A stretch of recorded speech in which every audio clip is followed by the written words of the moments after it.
What is up, everybody, and welcome to another episode of the Casual Wrestling Community Show. This is the single greatest wrestling podcast on the internet. I am your host, the Notorious Nerdy D, and joining me on the ones and twos, working the mics and cameras, your Notorious Pay-Per-View champion. Level up, Lauren. Yeah. What's up, y'all? Each and every week, we take you through a journey of the world of professional wrestling, all while learning from you guys, the CWC, through your comments on social media. Make sure to like and subscribe to the show on YouTube at The Casual Wrestling Show, or subscribe on your favorite podcasting network. We are on Spotify, Google Podcast, and Apple Podcast. Make sure to leave us a review or a comment to get us into the algorithm. Tonight, we answer 5 of pro wrestling's most pressing questions. But first, housekeeping. We got a really dope new theme song. Went on Fiverr, did some research, was looking for somebody who could produce a custom theme song. And I ended up hooking up with a person named Burton M. Burton M on Fiverr. And I had him record a really dope new theme song. I'm not going to use it for the intro, because it's about 30 seconds long, but we are going to use it for the new outro. Are you struggling there? No. Did you want me to play it now? Yeah. Okay. Play the song. All right. You didn't say nothing. Step in the ring, if you ready, let's go. Hey, casual wrestling community show. You already know. Talking WWE. Keep it rolling and hosted by Notorious Nerdy D. Hey, dope show that you gon' find. Tune in cause it's online. Hit him with a figure 4 leg lock, power driver, or clothesline. We bringing that heat like for show, but you should already know. The Casual Wrestling Community Show. Let's go. Yeah, Notorious Nerdy D. Woo! Woo! So you killed it. That was amazing. I just saw you fidgeting with so much stuff over there. That's why I asked you, are you okay? I'm fine.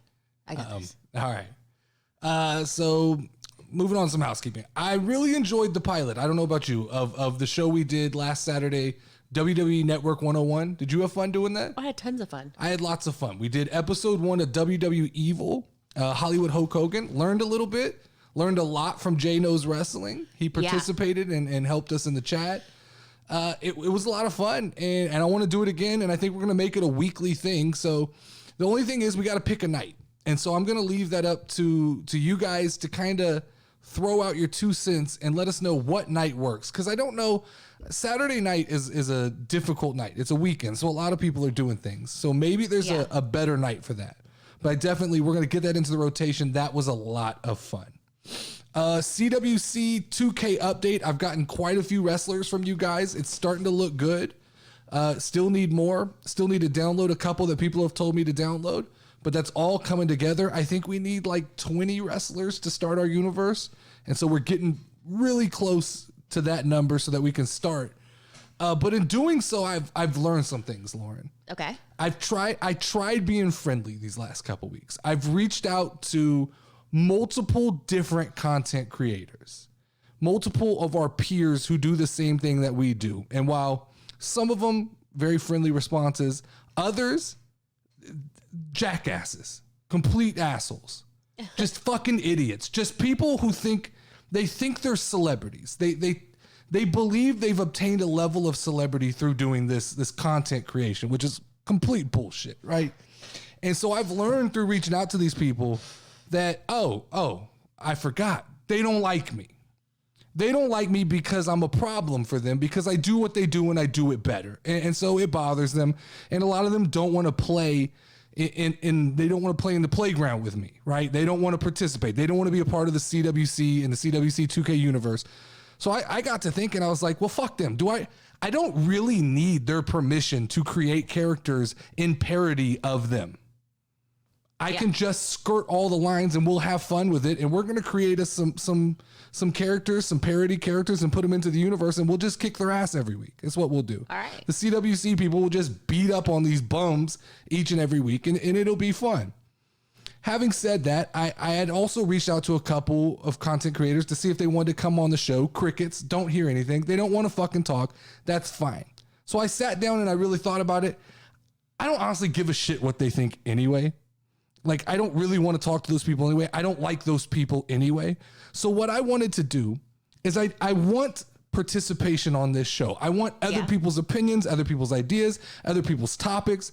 So I decided the best way to do that would be to extend an open invitation to anybody who listens to this show, who wants to come on and be a guest.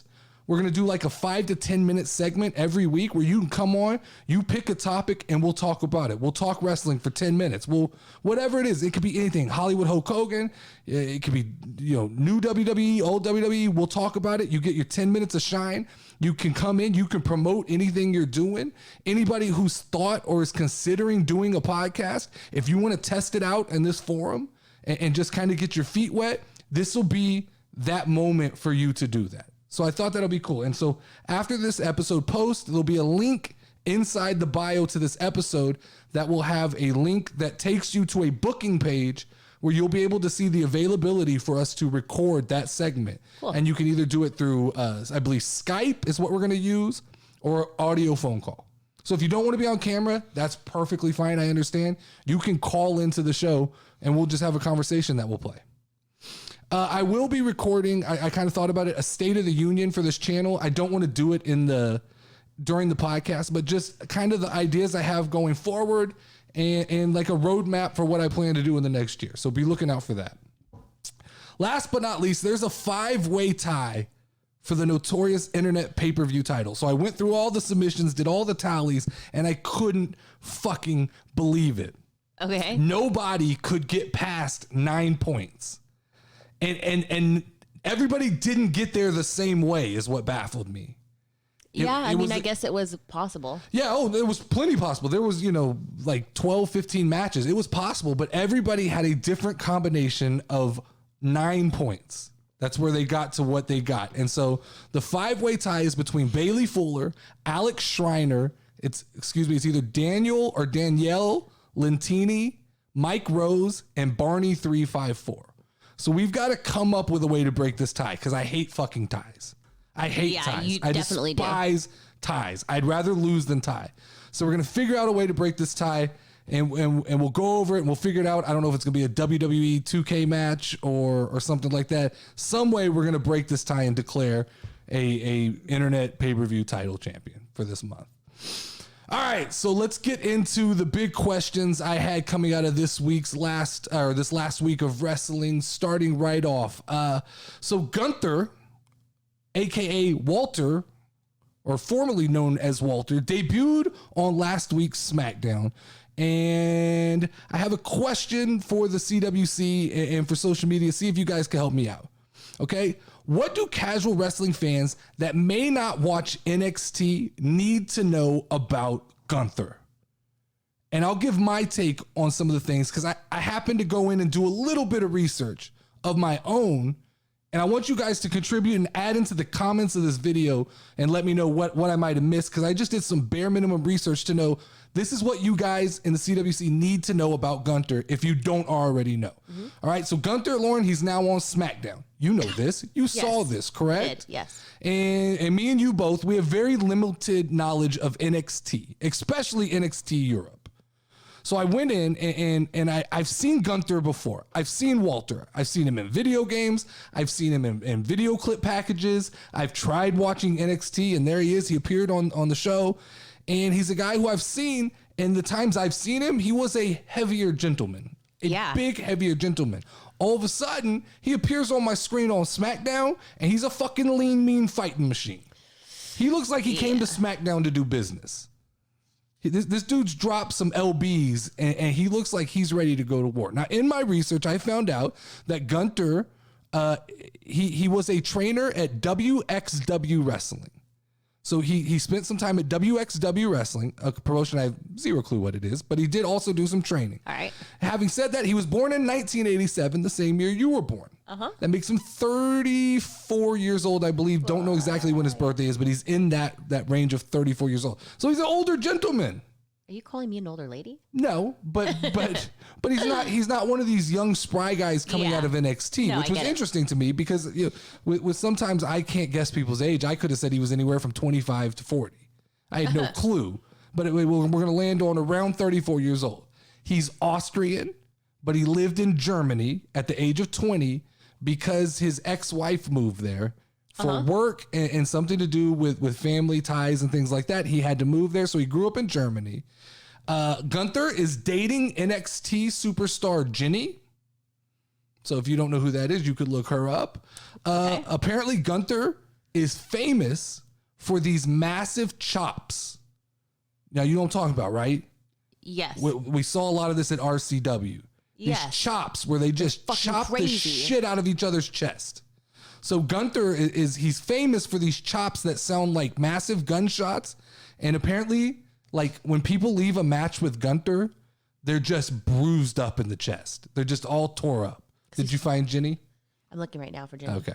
She's NXT UK star. Okay, Jinny. that's what it was. Yeah. I didn't know.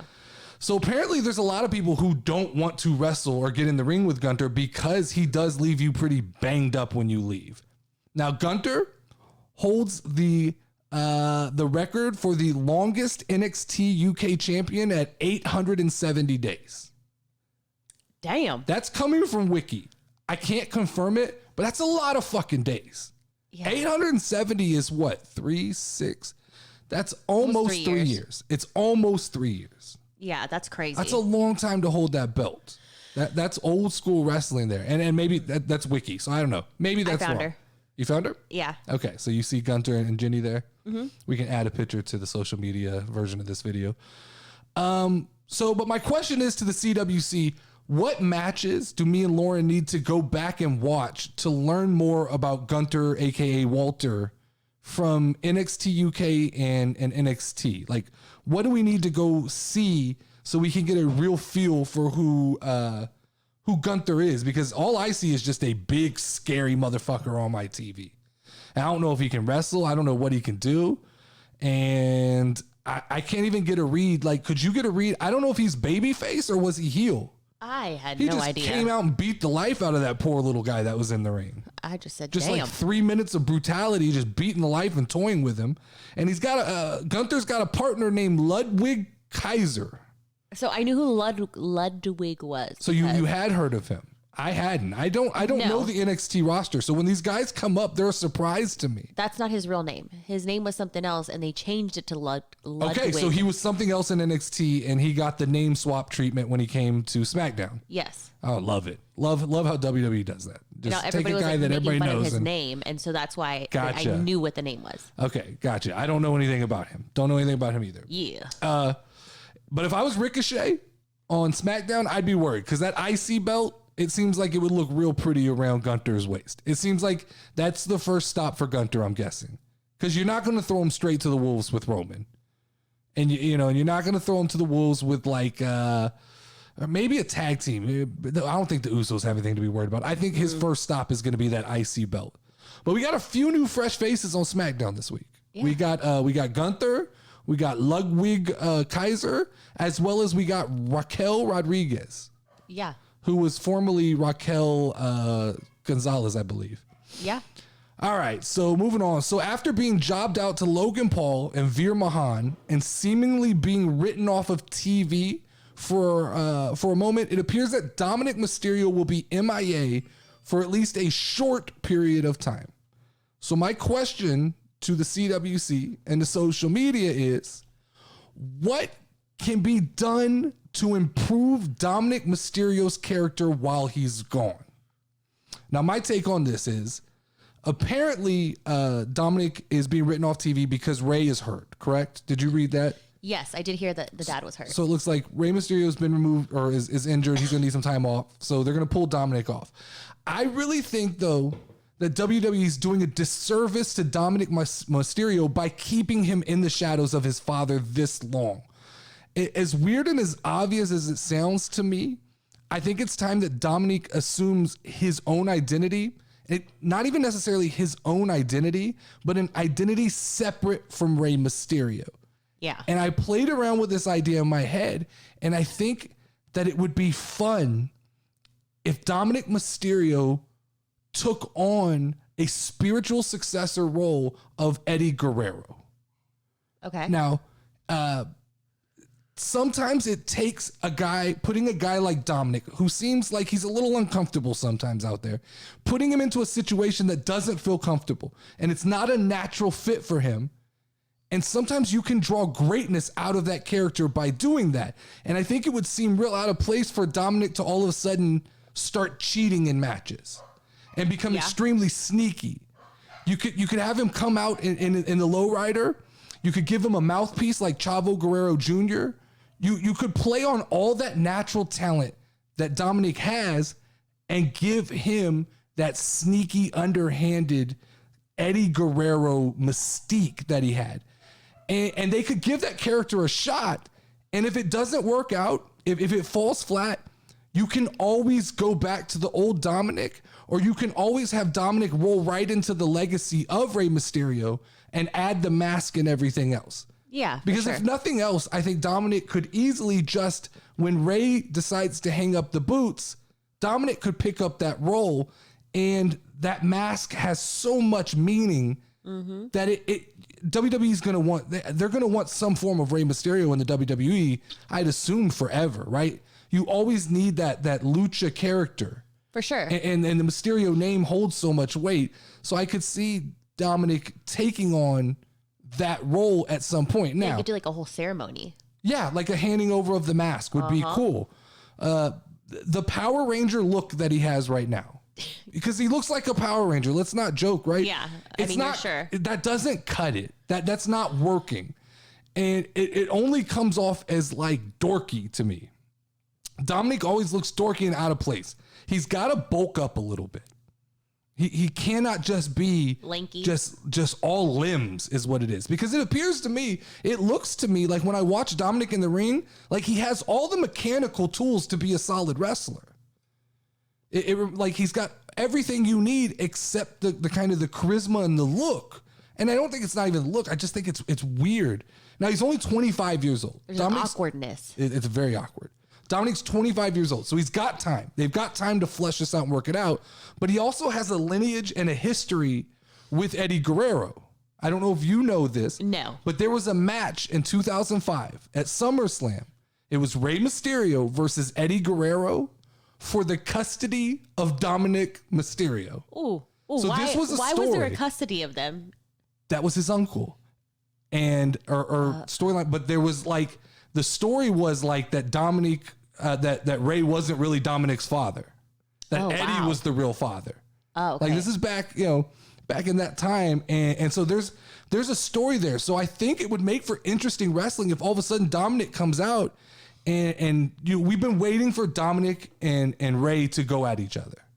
Like we felt the tension for a long time, but how much heat could Dominic get if he came out and goes, "Don't call me Dominic Mysterio, call me Dominic Guerrero."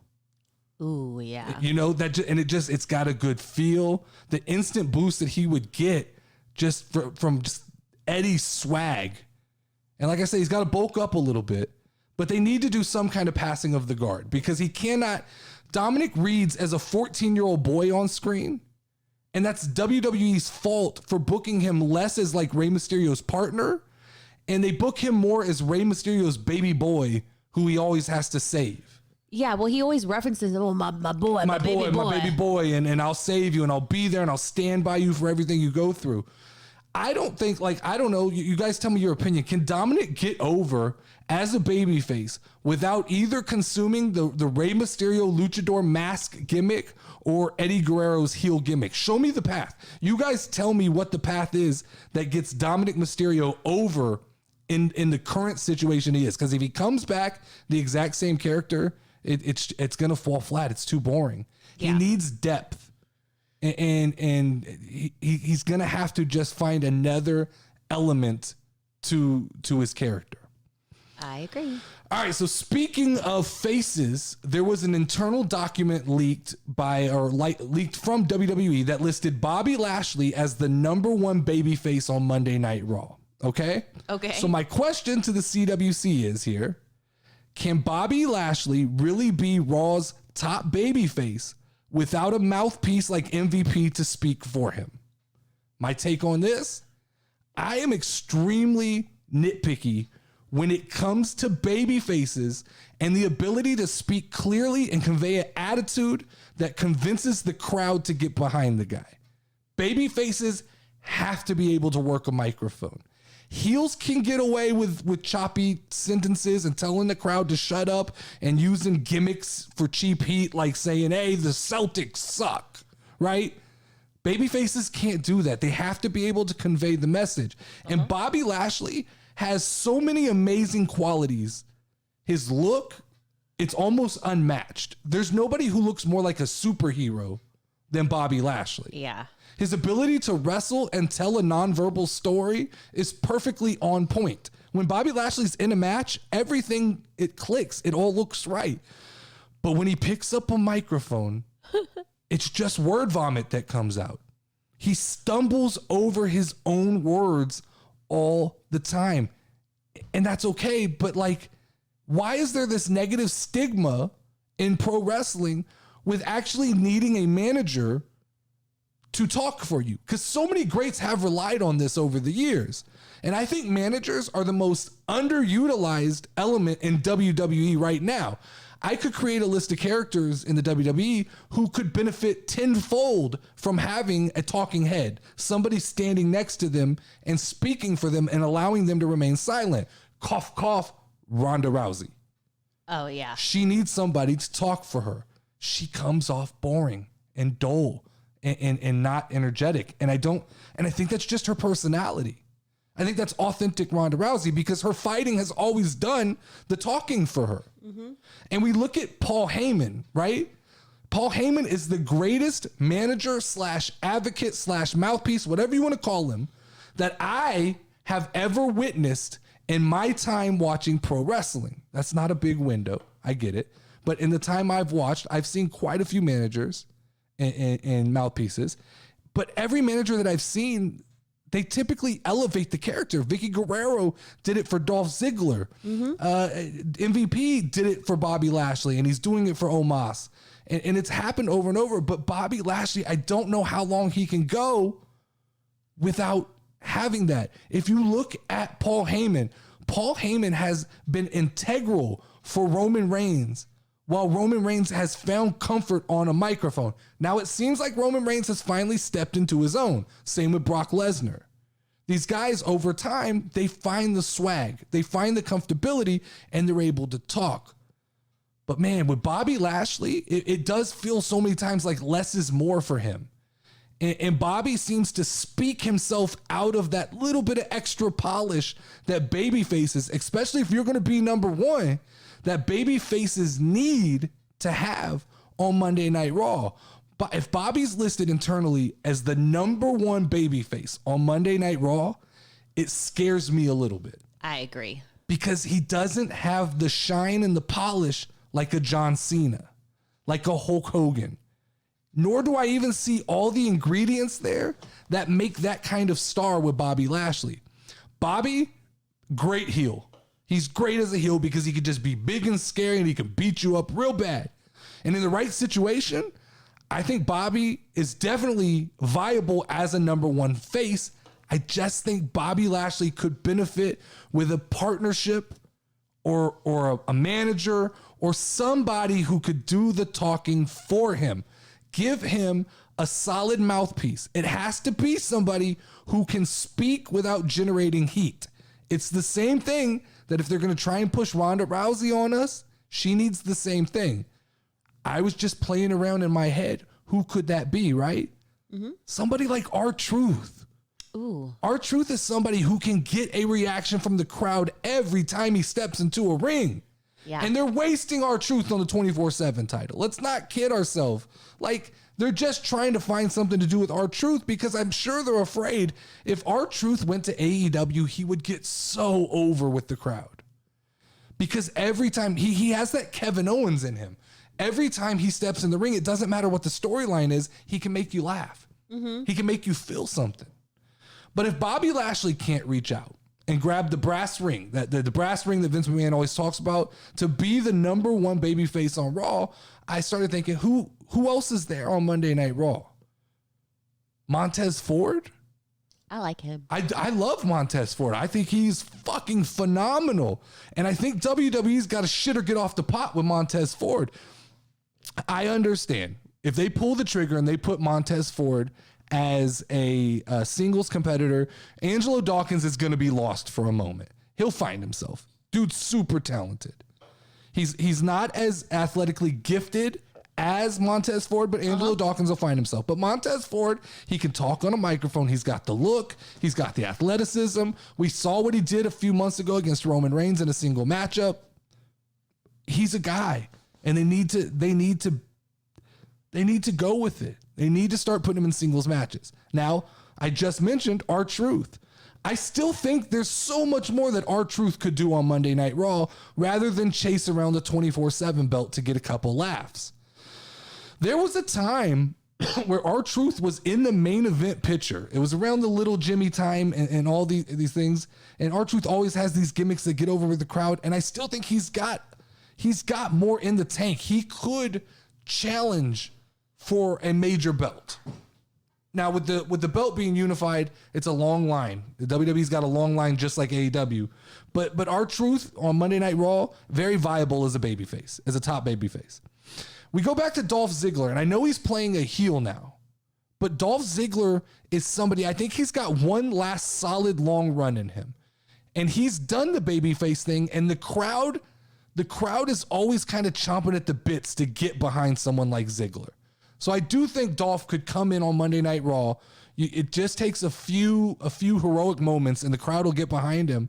And I think Dolph could be a viable babyface on Monday Night Raw. And then the funny thing that I thought when I saw this list was that Cody Rhodes wasn't listed as the number one babyface. Yeah. Maybe this list is pre-Cody Rhodes. I don't remember now if they had him as number 2 on this list, but it feels like to me at this point in time, Cody Rhodes has to be the biggest babyface in all of wrestling right now. Yeah. Coming off the momentum of wrestling. You talk about a guy who just made the right decision. Like him, hate him. Lots of people hate Cody Rhodes. Lots of people love Cody Rhodes. I don't really have a good feel on Cody Rhodes, but I do know coming out of WrestleMania, he has all the feels of a babyface.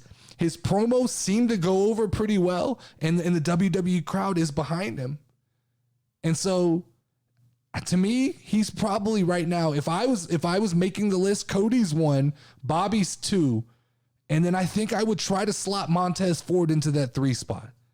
It's time to get the Street Profits. They're great. I love the Street Profits, and it hurts me to say they need to break up, but I think it's time for Montez to get some of that single shine. Now, I did notice Raw has an overabundance of heels, Lauren. There are a lot of bad guys on Monday Night Raw. I don't think I've noticed that. When I wrote this list down here, you got Edge and Damian Priest, both bad guys, okay? Okay. Kevin Owens, I assume he's still the heel coming out of the Stone Cold thing.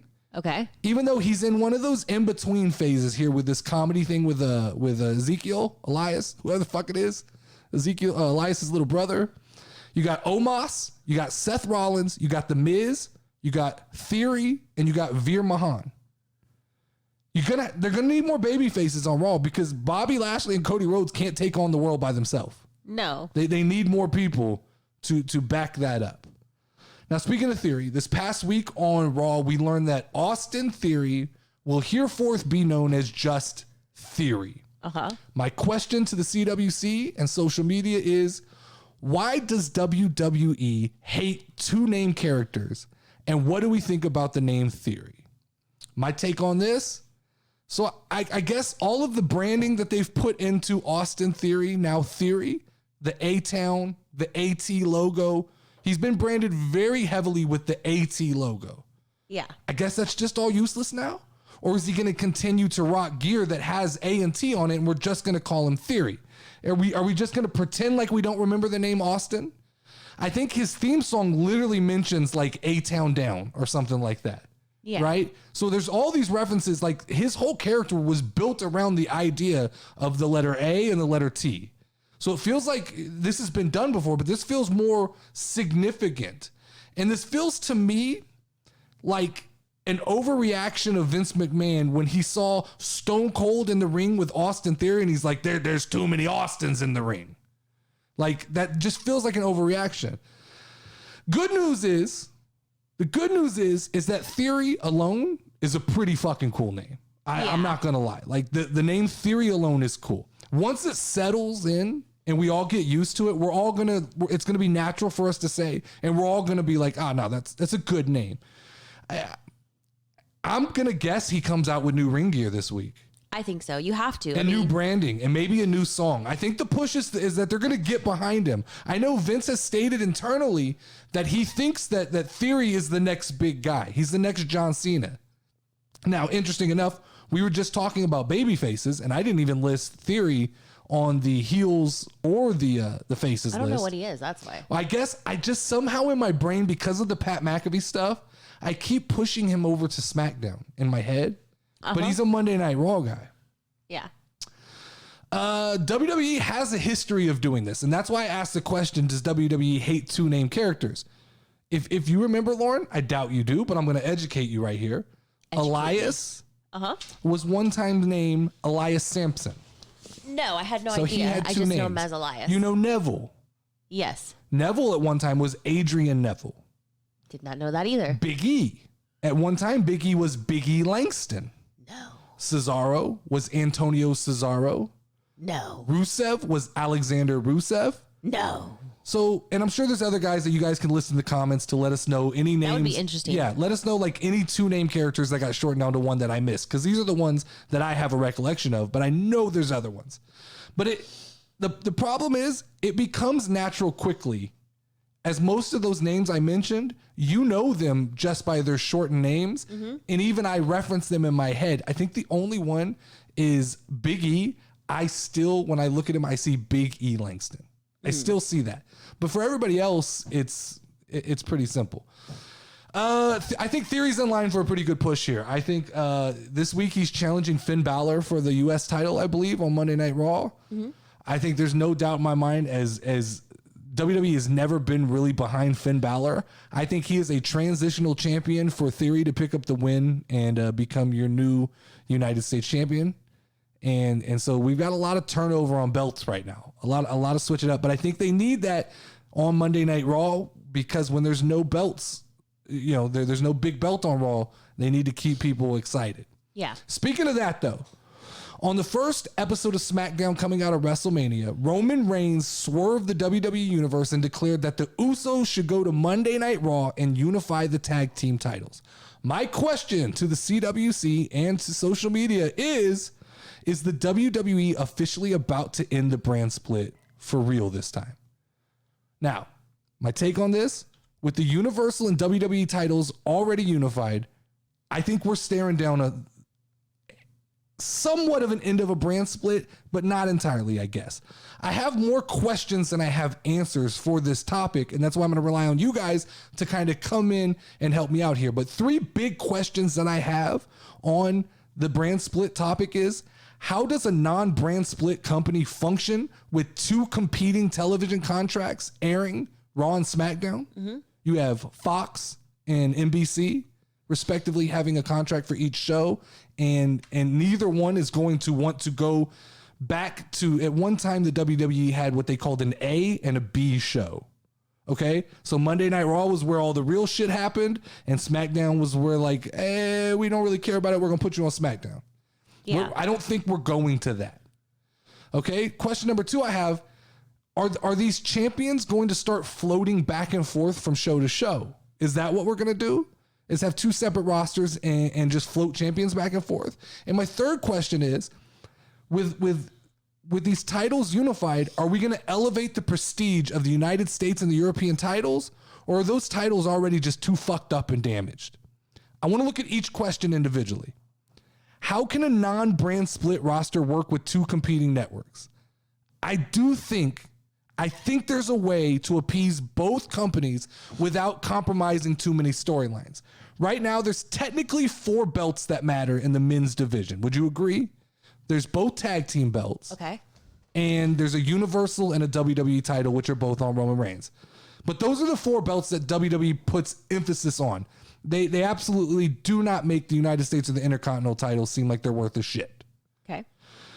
I'm sold on this idea. They've sold me on the idea. Let's keep the Universal Undisputed WWE Championship. Let's keep that unified. It gives a prestigious value to one person in the company. It elevates them above everybody else. It puts them on top of the WWE mountain.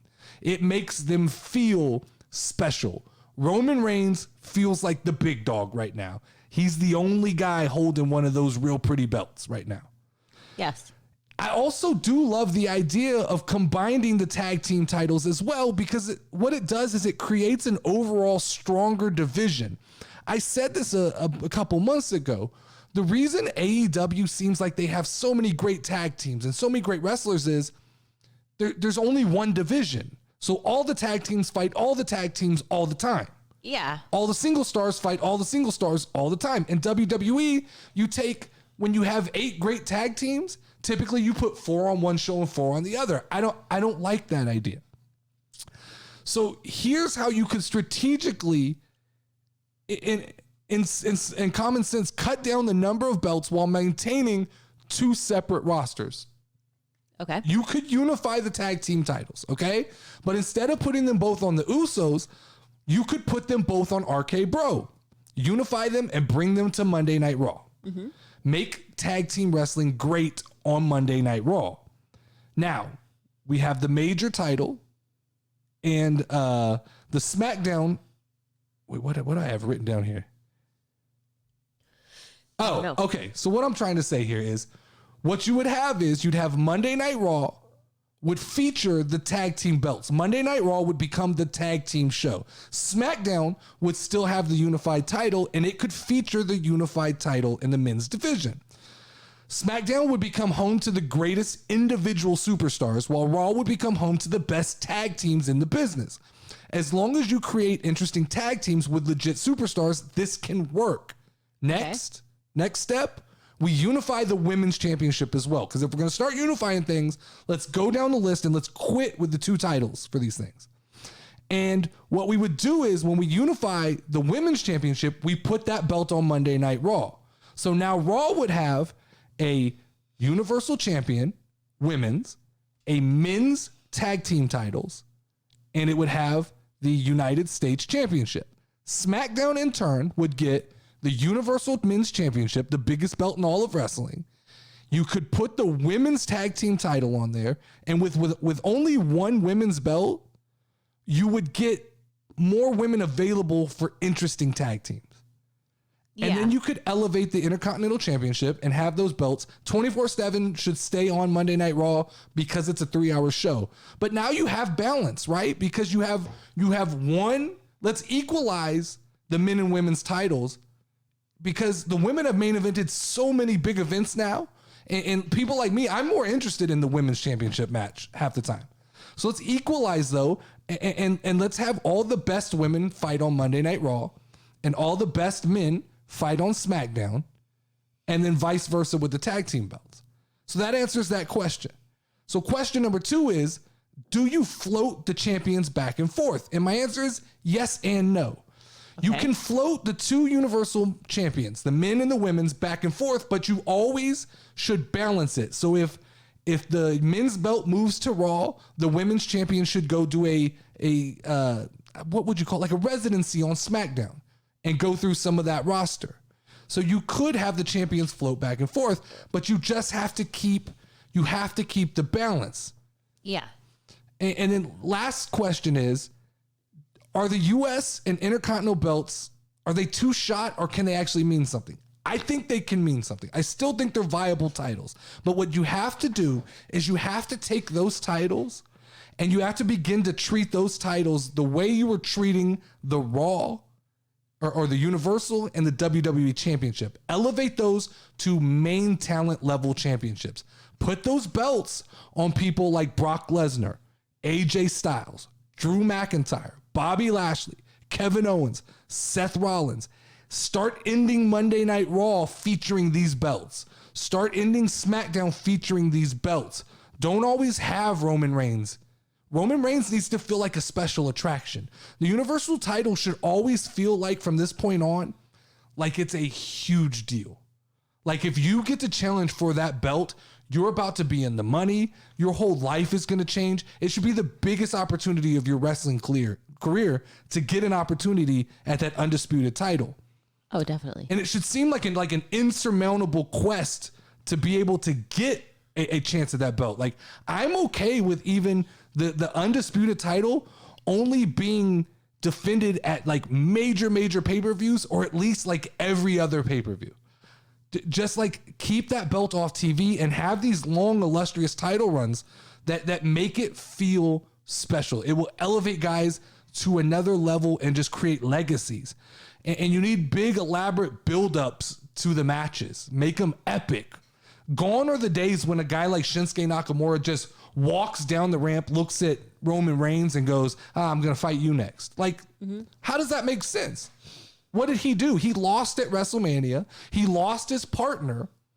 And all of a sudden he struts out, gets in Roman Reigns' face, and oh, you're the next guy about to get a shot at this title. That kind of stuff doesn't make sense. Make these guys prove themselves. Make them go through a list of main event stars to get that opportunity. Make them hold the Intercontinental belt for 6 months before they go, I've done it with this belt, now I can go for that belt. And if you do that, you can add a level of prestige to this thing, right? So I think we need more like contender tournaments. AEW does that well. I will say AEW does that well. The contenders tournaments, making records, I know they don't matter, but just making it feel like you do need to win a few fucking matches to get a title shot, right? Like you can't be Shinsuke and have lost the Intercontinental belt, lost at WrestleMania, lost your partner, lost to the Usos, and all of a sudden you're next in line for the WWE title. Now, we don't know for sure he is, but it seemingly felt like he was. All right, so we figured out all our glitches from last week. So here we are, an uninterrupted video from J Knows Wrestling with everything you might have missed in AEW. We will see you guys in about 6 minutes. All right. Hey, it's your boy Raphael from J Knows Wrestling. Jay went a little bit insane and is on holiday right now. But here is This Week in AEW. We open up with Adam Cole lowering the boom on Christian to get the win. And after the match, we have what Jay has listed here in his notes as the AEW Special. Not sure what that means, but after the match, Kyle O'Reilly and Bobby Fish beat down on Christian. And then a dinosaur, a Jungle Boy, and a Hangman all come to save him. 4 good guys against 3 bad guys. That's how I love my wrestling. But after the dust had settled, Hangman Adam Page threatened Adam Cole with murder. He said next week they will have a next week, but on Rampage, they will have a Texas death match, so Adam Cole better get his affairs in order. Samoa Joe now on AEW, and he took on that horrible rapper we all call Max Caster. Samoa Joe won the match pretty quickly and is now entered for a chance to look at Owen Hart's Cup. Wardlow distracted Shawn Spears, you know, the 10 guy from NXT. I think he was on SmackDown for a little bit too. Anyways, Wardlow distracted him, so Shawn Spears lost to like some random guy. MJF says he's going to beat that random guy next week, so we'll see what happens there. Wheeler Yuta, too good for the best friends now, because not only has he won a match, but he's won a championship. I don't think anybody from the best friends has won a match, like a singles. Yeah, because Orange Cassidy's win over Adam Cole was a non-sanctioned match, so that's technically not a win. So yeah, Wheeler Yuta, too good for the best friends.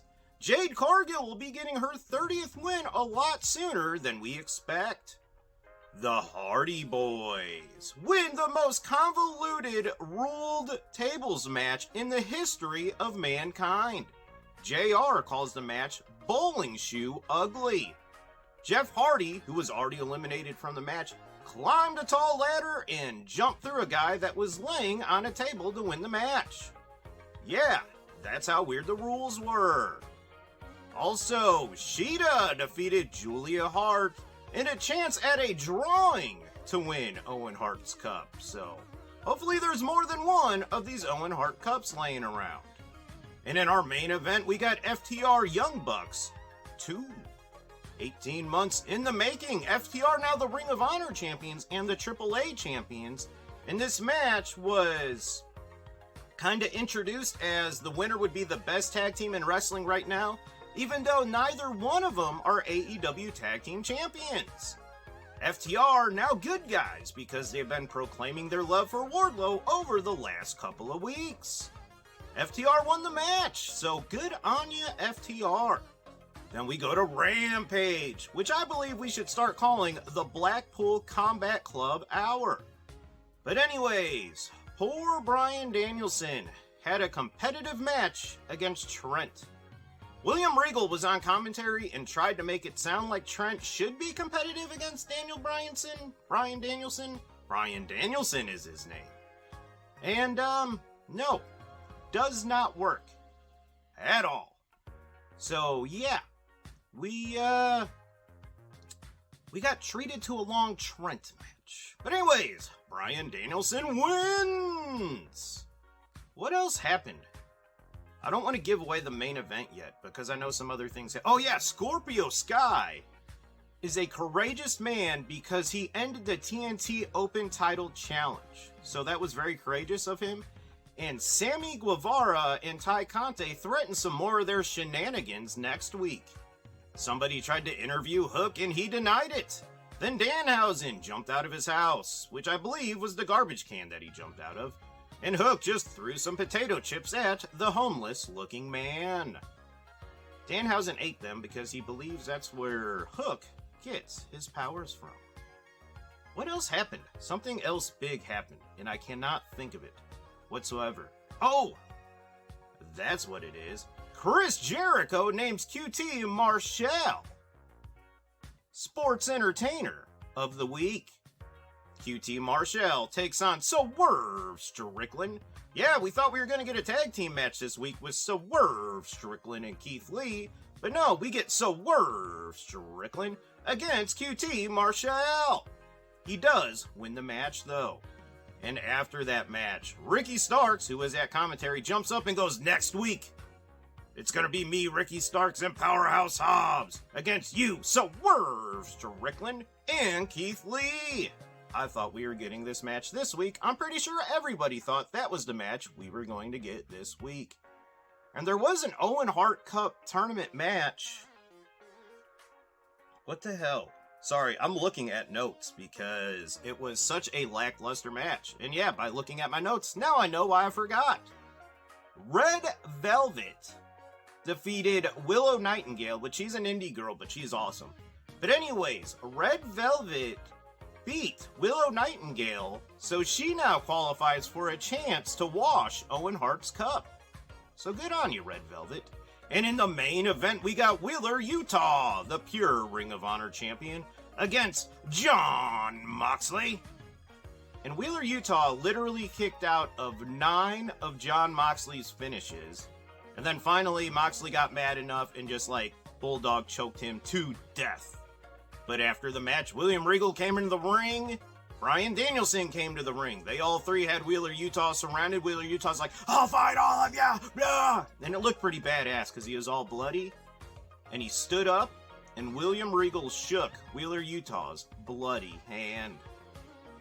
And that's what happened in AEW this week. I'm sorry I had to check the notes, but who else would remember a Red Velvet match, especially when all the winner got was a chance to wash somebody's cup?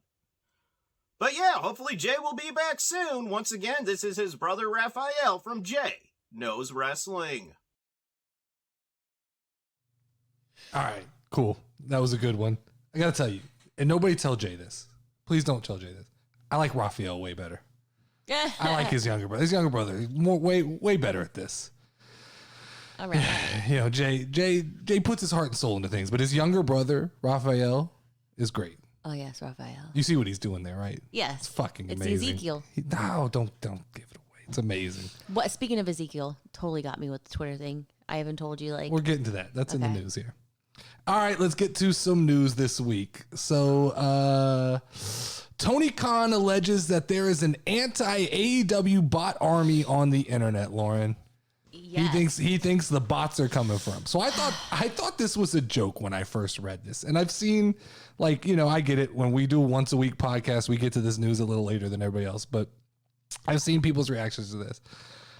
Then I thought for a second, Tony Khan was confused and he was just referencing his IWC army of like green bearded fucks and guys who name themselves after like zoo animals and they have zero personality. I thought that couldn't be right because those guys keep a pair of AEW socks by their bed to jack off into every night. So they can't be the bots that he's discussing. But in all seriousness, Tony Khan is just he's the ultimate fan of his own product and he's not objective at all. He has zero objectivity. He's way too close to a product that he just adores. What makes him so good and worshipped by the IWC is also what creates this cement ceiling that he's never going to break through. And that's he cannot accept criticism. He can't accept that there may be problems in this oasis of paradise he thought he created. He doesn't connect with the casual wrestling audience. And when I speak of the casual wrestling audience, I'm talking about the parents, the kids, the grandmas, the married couples who aren't in their basement studying the life path of Hangman Adam Page, right? We're just watching wrestling because it's a bigger than life event. We like fireworks. We like big video packages. Like all the things the IWC despises, we kind of fucking enjoy it as casual wrestling fans. Yeah.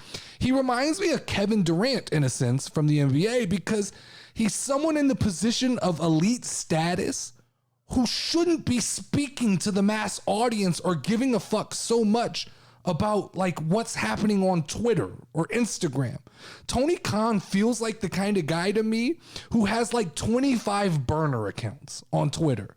And he's fighting with guys on the internet. He's probably on TikTok. He's probably disguised as one of these guys on TikTok and arguing these points and fighting with people on the internet. He is the avatar for the IWC. He is essentially the IWC. Like if you don't like AEW and you don't like 5'7" champions, then Tony Khan thinks you have to be a robot. That's what you have to be. You can't be human and not like AEW. And that's a problem.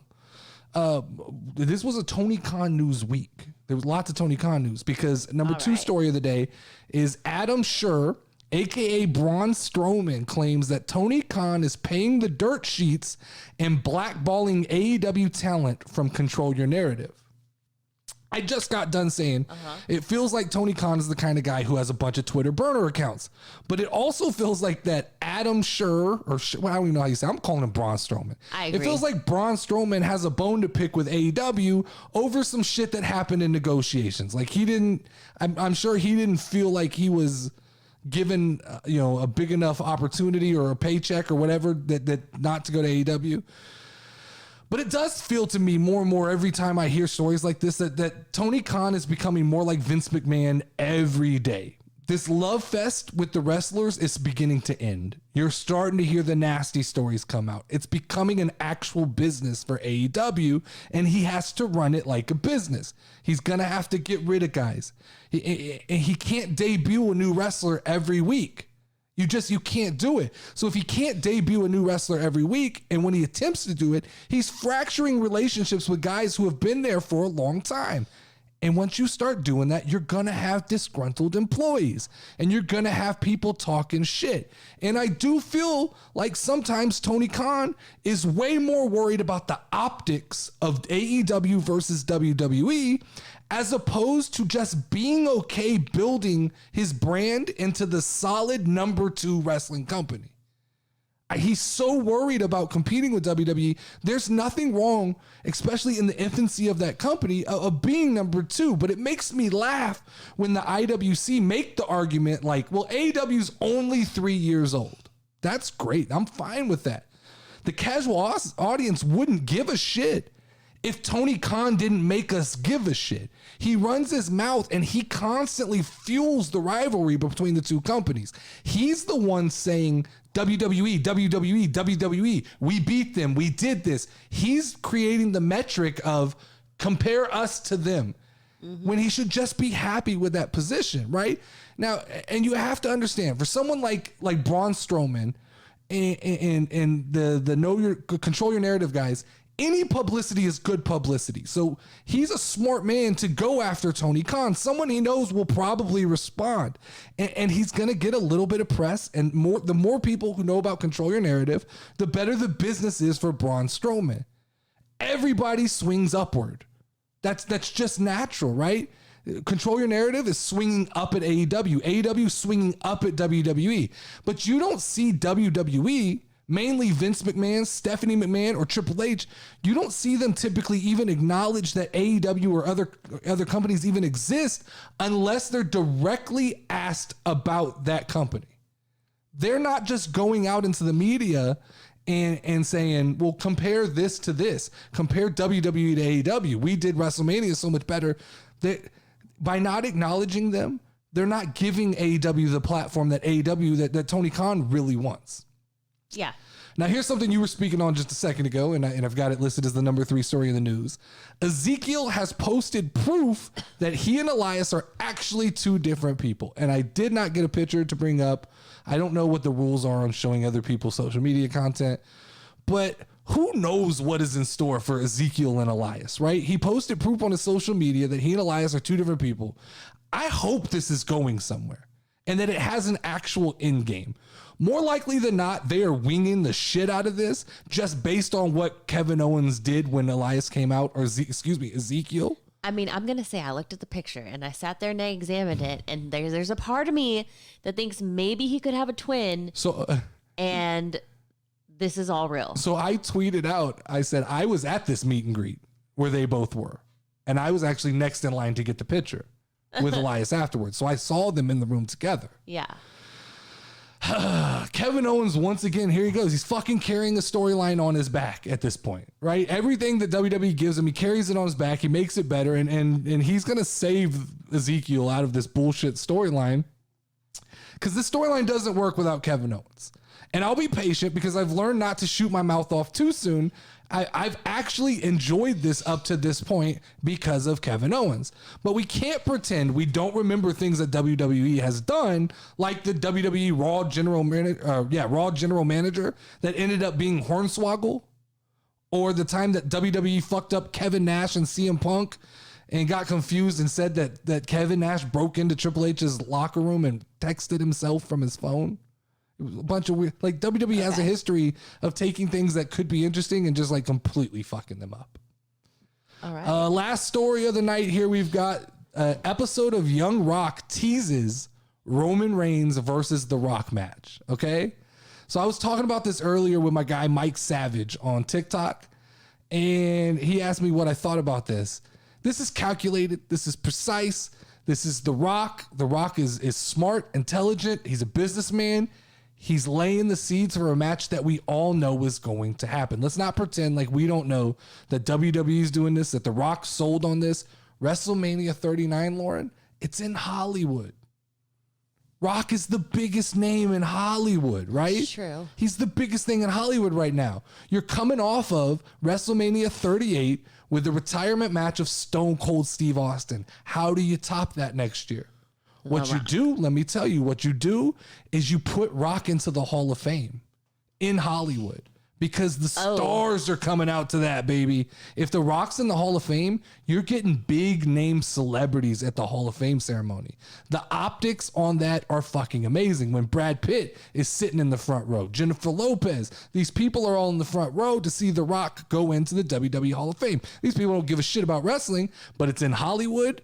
It'll be a big deal. There'll be publicity. That's happening, right? And so how do you sell a story of The Rock versus Roman Reigns? It writes itself. Roman's jealous. Roman's not okay with a family member getting that kind of attention. And that can escalate into a feud between the two, which then in turn turns into who runs the bloodline. You got so many subplots you can add in there. But this is happening. They're teasing this on Young Rock just to lay seeds, to get, every time they do this, the wrestling world, we all start talking about it. We know it's coming, but we start talking about it, and they're not going to tell us this early, but we're going to get there. You get a huge event with The Rock going into the Hall of Fame, and you get a huge main event with The Rock in the same year. I'd say that's on this level of WrestleMania 38. There's absolutely zero chance that this match does not happen at WrestleMania 39 unless of some injury or crazy circumstance. That's it. That's the only way that this match doesn't happen this year. Yes, sir. All right, let's finish off with 20 questions. Okay. So you picked this one, correct? I did pick this one. You picked this one. Yes, I did. Oh, right off the bat. Did you go to Wrestling 20 Questions on the bottom? On the little... Yeah, okay. Wrestling 20 Questions. Cool. I got Just it, bro. making sure you're on top of things tonight, huh? Yeah. Is this person associated with the WWE? No. No. Is this person associated with the AEW? Yes. AEW guy. You're trying to stump me. You know, I'm not a fan of the AEW. Well, that's why I chose this one. Has this person ever been a world heavyweight champion in AEW? No. Okay. Does this person still wrestle? No. So they don't wrestle. This person. No. Can you hear me? Yeah, I hear you. Okay. Is this person a manager? No. Is this person an announcer? Yes. Okay. I knew you were going to try and be tricky. So this person's an announcer in AEW. So that limits it down to like 7 people, I think. So I should be able to get here pretty quickly. Is this an announcer on AEW Dynamite? Yes. All right, we've downed it to 3. Does this person wear a mask? No. Okay, so it's not Excalibur. It's down to... Who does Dynamite? It's Jim Ross and Tony Schiavone. Is this person friends with Stone Cold Steve Austin? Yes. All right. Is this person Jim Ross? Yes, it is. Pretty good one. I just thought it was something different. It was different. I like Jim Ross. He's my man. A non-wrestler in AEW, there's a lot of managers, but when it wasn't a manager, I figured we were going down the route of some kind of trickery, some bullshittery. The announcers. And then the other part of the problem is that if it hadn't been a world champion, it couldn't be Jericho. And I guess the FTR, Ricky Starks, that's not a... He's a wrestler. Yeah, it's true. He's a wrestler. So that would have knocked him out. That's what I thought too, is that like you would have gotten there. But if they've wrestled, then it's like half of them are gone. I could see that.